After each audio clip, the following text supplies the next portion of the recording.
Welcome to Midweek Mysteries, and thank you for being here. I am your host, Nick Ryan.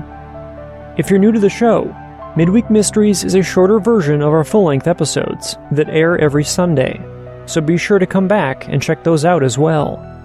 I'd also like to say thank you to our listeners, and of course our supporters on Patreon.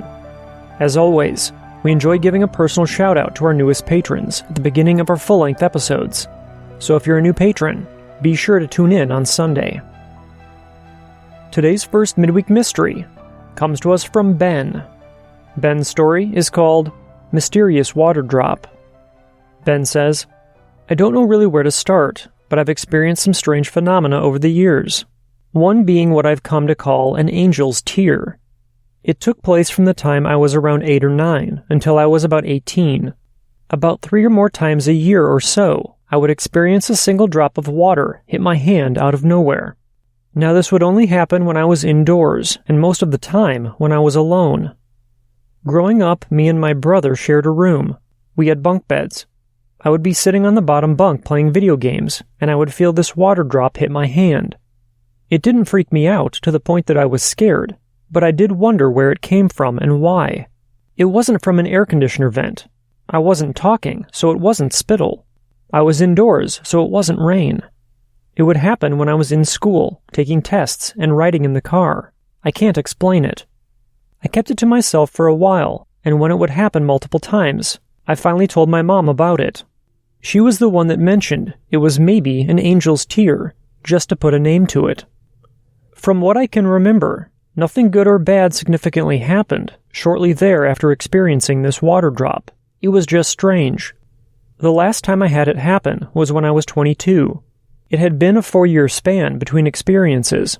I was riding in the car with my dad, headed to work, when for some reason I just started thinking about how I haven't had it happen in a while. And no sooner did I finish that thought, it happened. I smiled to myself, somehow knowing that that would be the last time. I'm just curious if anyone else has had this happen to them, and if anyone knows what it means. Thanks for reading, and I enjoy the podcast. Our next midweek mystery comes to us from Isabella. Isabella's story is called UFO Sightings. Isabella says, Hi Nick, I have a few things to share with you. I know that they are kind of small, but I wanted to share them anyway. Back in 2017, me and my dad and my 3 siblings went to Myrtle Beach, South Carolina to vacation, and it was late in May. One night, I was inside, and my dad was out on the small hotel balcony that was attached to our room. Suddenly, I hear him yell my name, and he tells me to come out onto the balcony. I go out, and he tells me what he saw. A red-orange ball of light suddenly appear and move and then disappear in the sky. It was a completely cloudless and totally clear night. So I wait, and then I see it too. A bright reddish ball of light moving around rapidly, and then it disappears. This was a while ago, but I remember it so clearly. I remember that 2 balls of light appeared and kept moving around. They would disappear and then reappear. It was an odd thing, and it made me feel uneasy, but also it was really cool. I've never seen anything else like it. I looked up ball lightning, and I know for a fact that it wasn't that. I have no idea what it was. The second thing I wanted to share with you was something my grandma saw when she was in my cousin's yard. My aunt has a telescope and was looking at the night sky, so it was dark. This was a few years ago. She told me that she noticed a big, black, box-shaped thing flying or floating in the sky. She said it made no sound and was low down and moving slowly. She said it was huge, like the size of a train car. She said it had red lights on the bottom of it. She said she was almost mesmerized looking at it. She had no idea what it was. While my aunt had gone inside before this point, my cousin saw it too. Him and my grandma were the only ones who saw it. She said it had no wings and no window or motor that she could see. It wasn't shaped like a blimp. She said it seemed to be made of metal. She said it just kept going and going slowly on until it was gone. She, of course, failed to take a picture of it, but she has a really crappy phone anyway, so it wouldn't have been a good pic. As for my encounter with the lights, I took a video. They were very hard to capture on camera, but you can sort of see it. Me, my dad, and my siblings all saw the lights. Anyways, that's all I wanted to share with you. I haven't really had much else happen to me. The only thing I've had is a rather terrifying sleep paralysis experience, but it's only happened once so far. Hope you are staying safe. Isabella. Our next midweek mystery comes to us from Zoila. Zoila's story is called Zenaida. Zoila says, "Hello. I recently came across your podcast about a week ago. I have been binging all your episodes every night at work. You had an episode where a sender talked about angels, or maybe someone or something looking out for them. I think I can relate to that idea. My story is a bit long. I hope you don't mind. I grew up in the Philippines, and I went to a Catholic school. My school is located at the basement of the church, and there was a cemetery for priests and nuns right beside my classroom. It was always locked so no students could ever get in. One day, my friends and I decided to play Spirit of the Coin. It's a makeshift Ouija board, where we use a coin as the cursor instead of the typical triangle wood thing. Anyways, the entire time I was laughing because the coin started to move, and I thought it was my friends that were doing it, and apparently they were laughing because they thought I was moving it, but I wasn't. We asked for a name, and it spelled Zenaida. We were going to ask more questions, but my teacher caught us and made us stop. We weren't able to say goodbye or end the game properly. We went and played tag after that, and then we noticed the gate for the cemetery was open. My friends were scared, so I went in by myself. The first headstone I saw was named Zenaida. My friends and I were terrified, and we hurried back to our classroom, where we felt safer since our teacher was there. Fast forward 10 years. I had many ghost encounters, and it doesn't seem to bother me as much anymore. I moved to Canada, and life is good. I went to a psychic one day to have a guardian angel reading. It's apparently supposed to help guide my life by talking to my guardian angel. I was a skeptic at first, but she told me something that changed everything. She told me to promise her that I will never touch a Ouija board ever again. She asked me if I remembered the last time I played, and I said yes. She said that a spirit attached itself to me that day. She said that my guardian angel has fought very hard to fight this spirit away, and that the spirit has been following me all these years. She stated that part of the reason that I don't feel that spirit as much is also because I have outgrown it.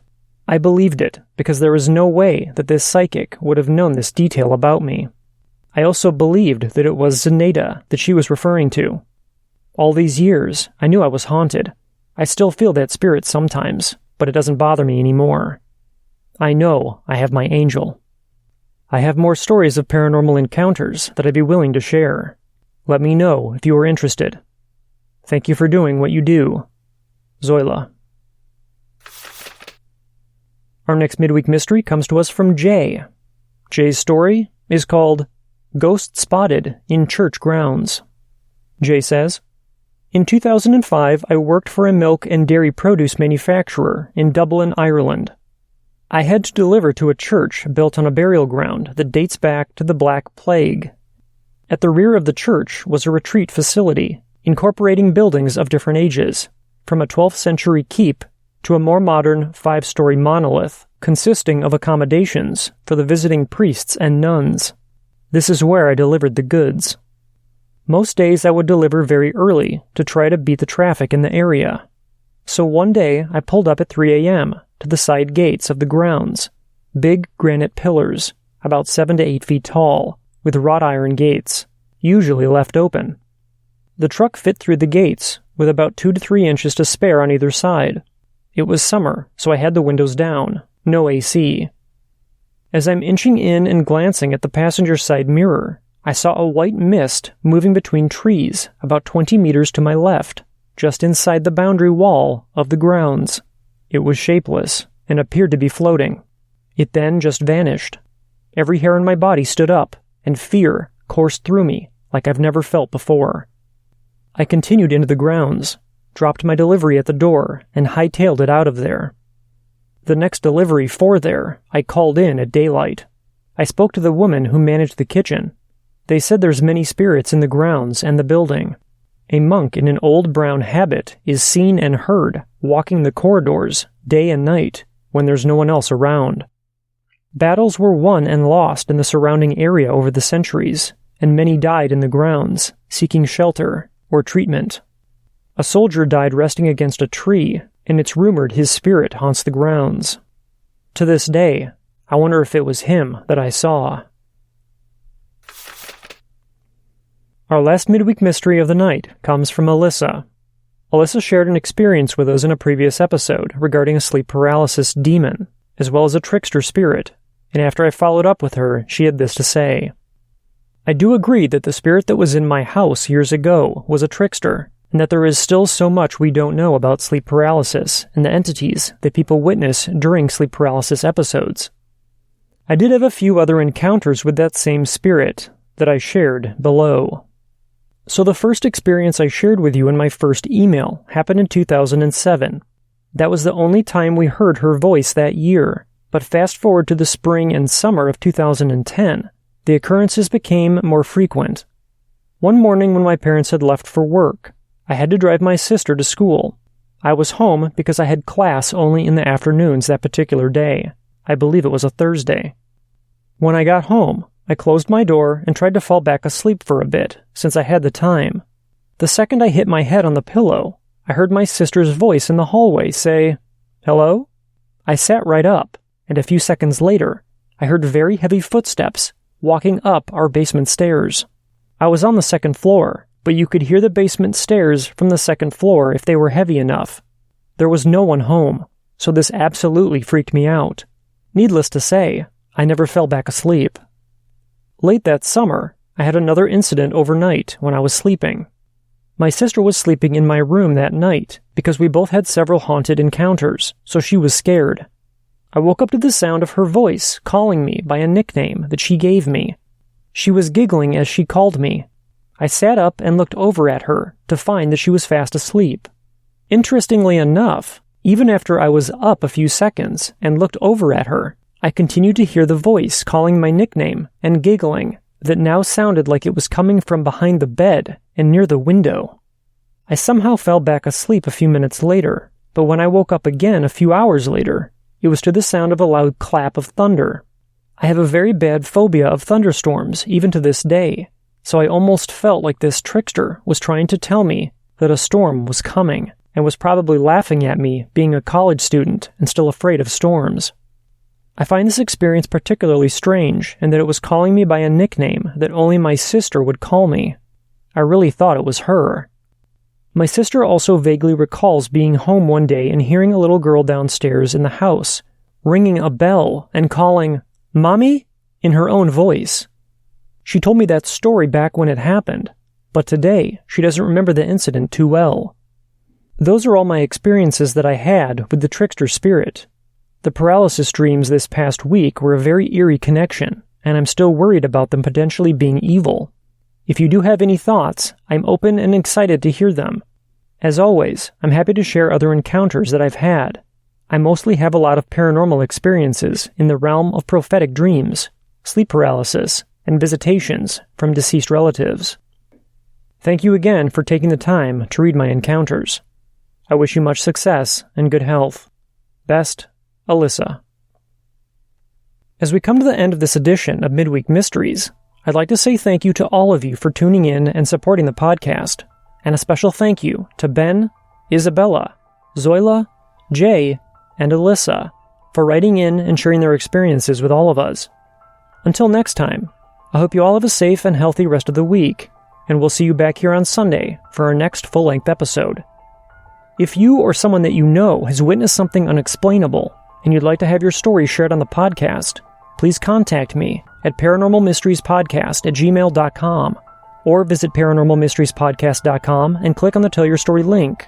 Please remember, no matter how insignificant or outlandish you believe your experience may seem, I'd like to hear about it. You can also connect with us by joining our forum and by following us on social media. All of our contact information can be found in the show notes. If you'd like to support the podcast, be sure to subscribe to the show and share it with your friends. If you're interested in taking the next step and becoming a patron, you can visit patreon.com/paranormal mysteries. Benefits include ad-free episodes and early access to select shows. New episodes of the Paranormal Mysteries podcast are produced every Sunday, with a new Midweek Mysteries airing every Wednesday, and they're available on all of your favorite podcast apps. From all of us at the Paranormal Mysteries Podcast, thank you for listening, and please remember, don't wait for the unknown to come to you. Get out there and find it.